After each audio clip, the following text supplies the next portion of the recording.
안녕하십니까. 오늘은 다말에 대해서 살펴보며 같이 은혜를 누리기를 바랍니다.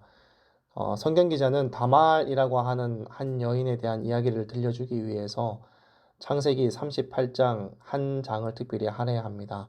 전후에 요셉 이야기가 나오는데 갑자기 느닷없이 다말 이야기가 등장하는데요.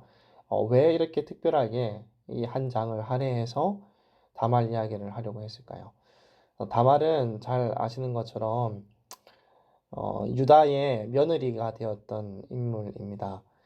유다는 형제들과 떨어져서 살았는데요. 거기에서 아둘람 사람과 가까이 지내면서 가나안 사람 수아의 딸을 아내로 맞이합니다. 이 수아와의 사이에서 세 아들을 낳는데요. 엘, 오난, 셀라 이 아이들 이름을 유다가 짓습니다. 이렇게 유다 가문이 형성해 가는 중에 얼마 시간이 지나서 장남 엘이 장가갈 때가 됩니다. 이때 유다가 며느리를 골라서 내려오는데 그때 다말과 이제 결혼을 시키는 것이죠. 오늘 갑자기 그런데 이 젊은 장남 엘이 세상을 떠납니다. 결혼을 하고 나서 다말이 아직 출산은커녕 임신도 못한 상태에서 엘이 죽은 것입니다. 이것은 모두에게 큰 충격을 주었을 겁니다. 성경 기자는 엘이 갑작스럽게 죽은 까닭을 여호와 보시기에 악하였기 때문이라고 그렇게 서술합니다. 엘이 어떤 행위를 했기 때문에 그랬는지는 잘 모르겠지만 엘이 아마 비참하게 죽었지 않았을까 짐작을 할 수 있을 것입니다. 그 이후에 엘은 죽었지만 아직 오난과 셀라가 남아 있었죠. 셀라는 아직 결혼할 나이가 안 되었고 오난은 결혼할 나이가 된 것이 분명한데 결혼을 이미 했는지 안 했는지는 모르겠지만 그 당시 관습, 형사치수제에 따라 오난으로 하여금 형수 다말과 동침하게 합니다. 그래서 엘의 대를 잇게 하려고 합니다. 그렇지만 이 자식 없이 과부가 된 여인이 다말이 이를 통하여 자녀를 가질 수는 없었습니다. 오나는 이 관습을 잘 알고 있었고 그래서 이 관습을 따르고 싶지 않았습니다. 그 아이가 자기의 아이가 되지 않을 것을 알았기 때문에 이 관습을 따라서 그 형수에게 아들을 낳도록 하지 않게 하는 그런 악한 모습을 보여주게 되죠. 이렇게 독한 마음을 먹었던 오난도 결국 죽게 됩니다. 하나님 보시기에 악한 일을 한 이 오난도 결국 죽게 됩니다. 다말과 동침한 두 아들이 연이어 죽는 것을 보고 유다는 아마 불안하고 두려웠을 것입니다. 다말이 두려웠을 수도 있을 겁니다. 그래서 다말을 친정으로 돌려보냅니다. 어, 아직 또 셀라가 어렸기 때문에 친정에 가서 마음을 추스리라고 하는 뭐 배려의 차원도 있었을지 모르겠습니다. 셀라까지 죽지 않을까라고 하는 두려움의 마음도 또 있었을 겁니다. 엘과 오난이 비극적으로 죽으면서 다말은 남편을 잡아먹는 여자라는 불명예스러운 이름을 얻었을지도 모르겠습니다. 참 기구한 삶입니다. 엘과 오난은 자식을 낳지 못하고 세상을 떠났고 다말은 어머니가 되지 못했습니다. 유다 지파는 과연 이렇게 가문의 대를 이어갈 수 있을까요? 다말은 어머니가 될 수 있을까요? 다말이 원했던 것은 한 가지였습니다. 어머니가 되기를 원했죠. 그래서 대를 잇기를 원했습니다. 그 당시 모든 여인들의 최고의 소원은 자신의 태에서 메시아가 출생되는 것이었습니다. 그래서 다말도 그러한 믿음과 희망을 가지고 남편인 엘 사망 후에 차자였던 오난, 그리고 이제는 셋째인 셀라를 바라보면서 그의 희망을 키워가고 있었을 것입니다. 하지만 유다는 셀라가 성장하여서 충분히 다말과 동침할 수 있음에도 불구하고 다말을 부르지 않죠.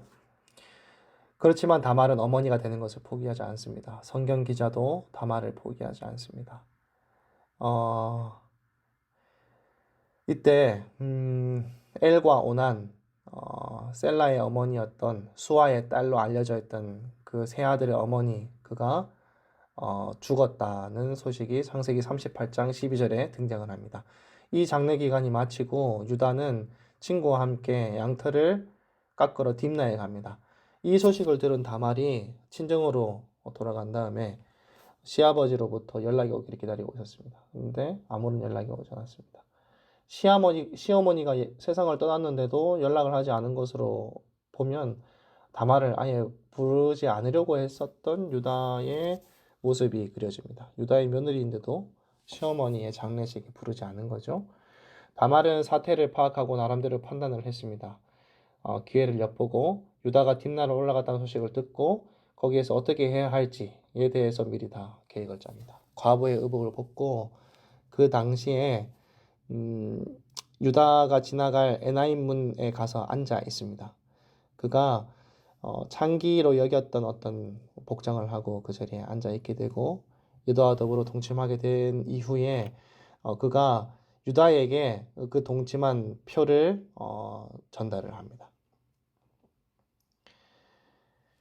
다말이 예상했던 대로 유다는 다말을 보고 창기라고 생각만 했고 며느리라고 생각을 못하게 됩니다. 그래서 유다는 다말과 더불어 동침을 하게 되고 다말은 그에게 대가를 요구하는데 나중에 염소새끼를 주겠다고 하고 담보물을 받지요. 그 담보물은 곧 유다의 도장과 허리끈 지팡이였습니다.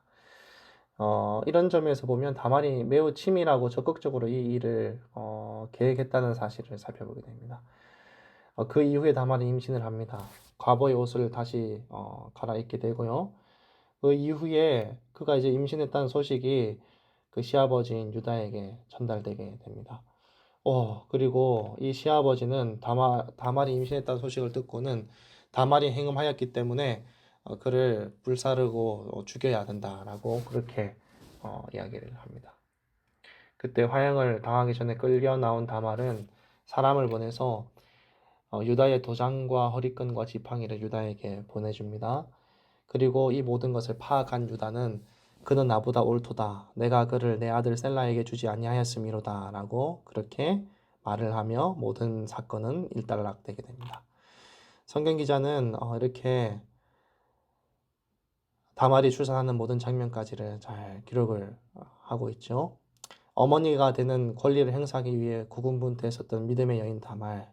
다말은 이렇게 어머니가 되었고 그리스도의 계보를 잇는 중요한 역할을 담당합니다. 다말에게 이런 믿음과 실행력을 주신 하나님께 찬양을 드리고 우리에게도 이러한 동일한 믿음과 실행력을 주시기를 바라며 말씀을 마치도록 하겠습니다.